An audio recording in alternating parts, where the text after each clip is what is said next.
আসসালামু আলাইকুম ওয়া রাহমাতুল্লাহ। প্রিয় দর্শক, ফজরের নামাজের পর সালামুন কাওলাম মির রাব্বির রহিম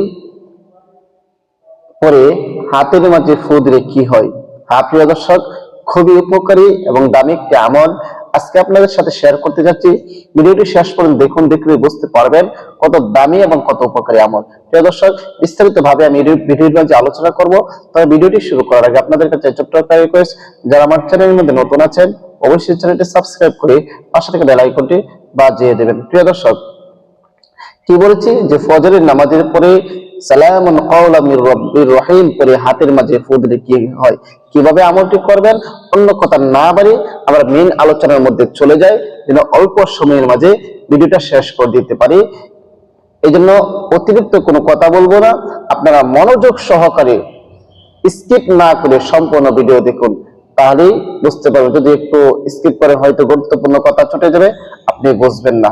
তাই কেউ স্কিপ করবেন না, সম্পূর্ণ ভিডিওটা দেখুন। প্রিয় দর্শক, ফজরের নামাজের পরে ওযু অবস্থায়, ওযু যদি না থাকে তাহলে ওযু করে নেবেন, এরপর আপনি আমলটি করবেন। সর্বপ্রথম 3 বার ইস্তিগফার পাঠ করে নেবেন। আস্তাগফিরুল্লাহ রাব্বি মিন কুল্লি যামবি ওয়া আতুবু ইলাইহি লা হাওলা ওয়ালা কুওয়াতা ইল্লা বিল্লাহি আলিয়্যিল আযীম। এরপর 3 বার যে কোনো দুরূদ শরীফ পড়েন, আপনি পড়ে নেবেন। আমি দুরূদ ইব্রাহিম পড়তেছি।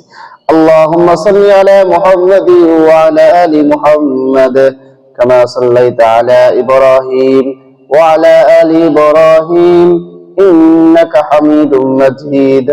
আল্লাহুম্মা বারিক আলা মুহাম্মাদি ওয়া আলা আলি মুহাম্মাদ কামা বারাকতা আলা ইব্রাহিম وعلى آل إبراهيم إنك حميد مجيد।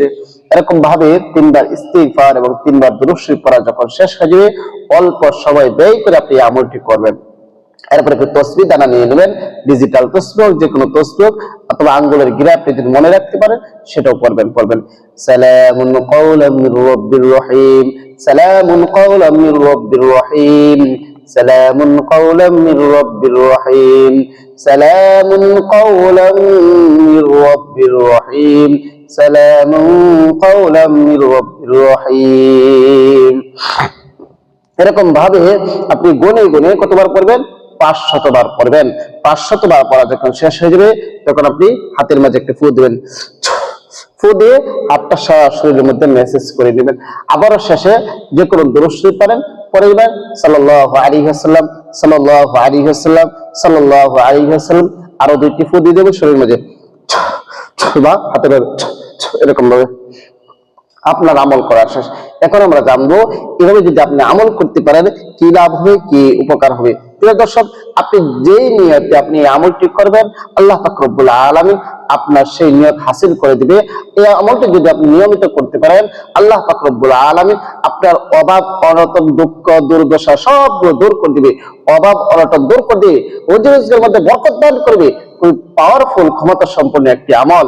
আপনার আল্লাহর উপর পূর্ণ আস্থা রেখে যদি সহি শুদ্ধভাবে যদি আমলটি করতে পারেন, অবশ্যই অবশ্যই ফলাফল পাবেন। প্রিয় দর্শক, ভিডিওটা বেশি করে শেয়ার করে দিবেন, যে এই ছোট আমলটি সবাই শিখে রাখতে পারে, নিজের অভাব অনটন দুঃখ দুর্দশা বালা মুসিবত সব যেন দূর করতে পারে আল্লাহ পাক রব্বুল আলামিনের কাছ থেকে। এই জন্য ভিডিওটা বেশি করে শেয়ার করে দিবেন। আর সবাইকে অসংখ্য ধন্যবাদ ভিডিওটি দেখার জন্য। আসসালামু আলাইকুম ওয়া রাহমাতুল্লাহ।